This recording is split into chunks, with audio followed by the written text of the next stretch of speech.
Chegamos à lição de número 4 deste trimestre. Trimestre que estamos aprendendo acerca das cartas, de lições das cartas do apóstolo Pedro. Vamos aprender tanto nesse trimestre quanto no próximo. Já vimos lições maravilhosas, conhecendo um pouco sobre esse personagem que é marcante no Novo Testamento, acerca da sua experiência, aquilo que ele fez e que fica como exemplo a ser seguido, e outras coisas tantas que ele fez e fica como uma advertência para não cairmos nas mesmas ciladas. E temos já aprendido também daquilo que ele deixou registrado em suas cartas, ensinamentos valiosíssimos para o povo de Deus de todas as eras, inclusive para o tempo presente. E agora nós vamos considerar mais um tema que é abordado pelo apóstolo Pedro, que é a palavra de Deus. Primeira carta de Pedro, capítulo 2 e verso 2, lemos assim: Desejai afetuosamente, como meninos novamente nascidos, o leite racional, não falsificado, para que por eles vades crescendo. E o pensamento da inspiração: a palavra de Deus é a semente. Toda semente carrega um princípio germinativo que envolve a vida da planta. Portanto, a vida na palavra de Deus. Vamos considerar sobre a palavra de Deus como um alimento, como algo poderoso para nos dar vida, como é mencionado neste pensamento da inspiração. E vamos ver tudo isso sendo estudado com bastante detalhes ao longo desta lição. Portanto, vamos aos tópicos e vamos aprender sobre a palavra de Deus. Um requisito necessário. Irmão Jackson, que condição obrigatória para a salvação Jesus apresentou aos seus ouvintes? O requisito necessário é um novo nascimento. Jesus, em uma determinada ocasião, falou que aquele que não nascer da água e do Espírito não pode entrar no reino de Deus. Então veja que Jesus, ele deixa bem claro que se não houver o novo nascimento, não há condições de a pessoa entrar no reino de Deus. É interessante que em uma outra ocasião, Jesus estava com os discípulos e eles perguntaram a Jesus qual era o maior, quem era o maior no reino dos céus. E Jesus agora introduz no meio deles uma criança e fala para eles que se eles não se convertessem, se não se fizessem como meninos, de modo nenhum entraria no reino dos céus. Agora nos leva a pensar a respeito das atitudes infantis, Como uma criança ela se relaciona com as outras crianças?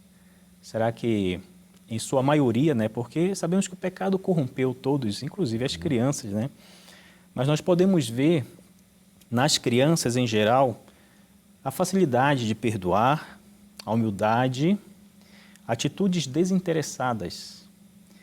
E existem muitas outras características que mostram que realmente nós precisamos nos tornar como crianças.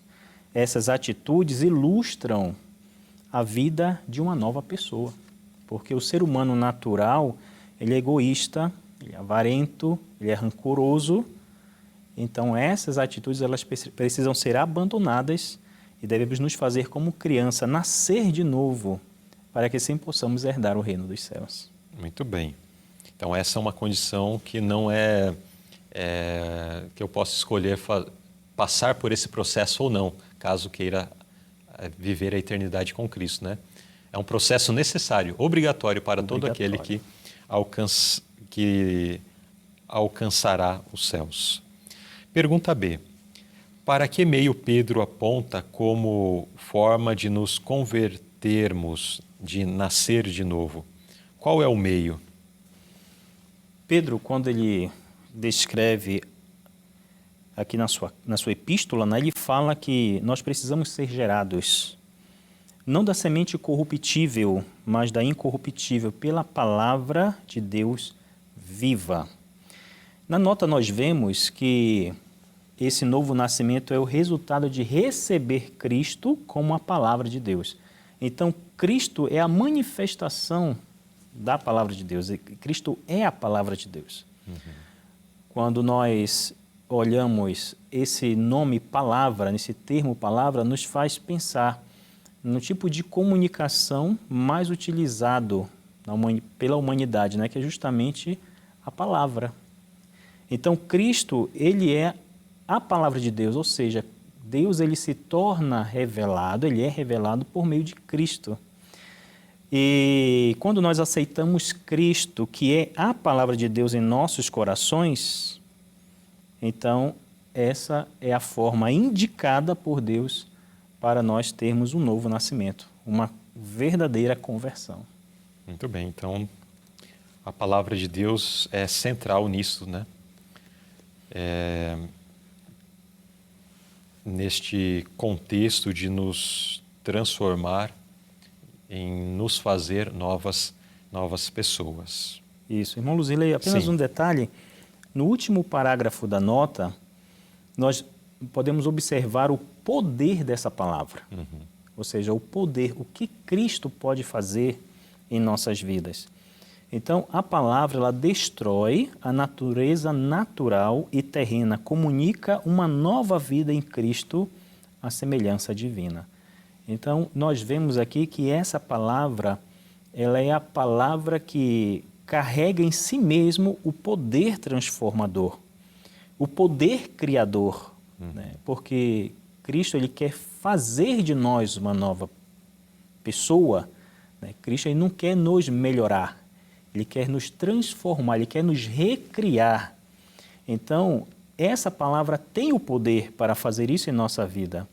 Então, por essa razão, não existe outra ferramenta que nos leva à conversão, senão esse poder transformador que é a palavra de Deus. Muito bem.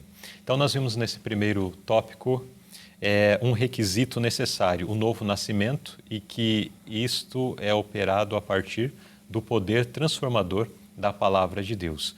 E vemos aí, então, esse elemento que está à nossa disposição, que é a palavra de Deus, as Escrituras, que revela, né, nosso Senhor Jesus Cristo.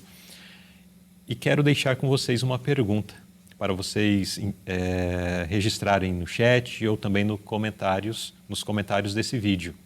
Como tem sido a sua experiência de estudo da Bíblia Sagrada, de estudo da Palavra de Deus? Conte um pouco sobre isso. Você tem conseguido manter de uma forma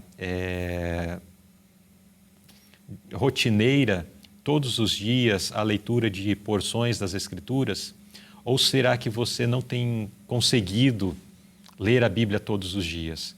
Quais são as maiores dificuldades que você tem para ler a Palavra de Deus todos os dias? Enfim, compartilhe um pouco da sua experiência. A sua experiência com certeza vai ajudar outras pessoas a também entenderem as suas necessidades, as suas carências, e juntos vamos tentar ajudar o outro, animar o outro, para que possamos fazer da palavra de Deus o nosso guia e o nosso alimento diário.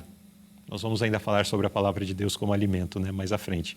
Mas ter a palavra de Deus como nosso mantimento, nosso alimento espiritual todos os dias, todas as manhãs, antes de sairmos para as muitas práticas do dia a dia, vamos consagrar ao Senhor um tempo de honra. Foi mencionado em lições anteriores, né? Dedicar a Deus um lugar de honra, um tempo de honra para, então, recebermos esse pão espiritual. Mas compartilhe a sua experiência. Vai ser muito legal, vai ser muito interessante podermos ver quais são as práticas, quais são as experiências de cada um. E eu vou escrever também. Se você quiser saber quantas vezes eu leio a Bíblia na semana, é só você dar uma olhadinha aqui nos comentários que vai estar ali escrito, tá bom?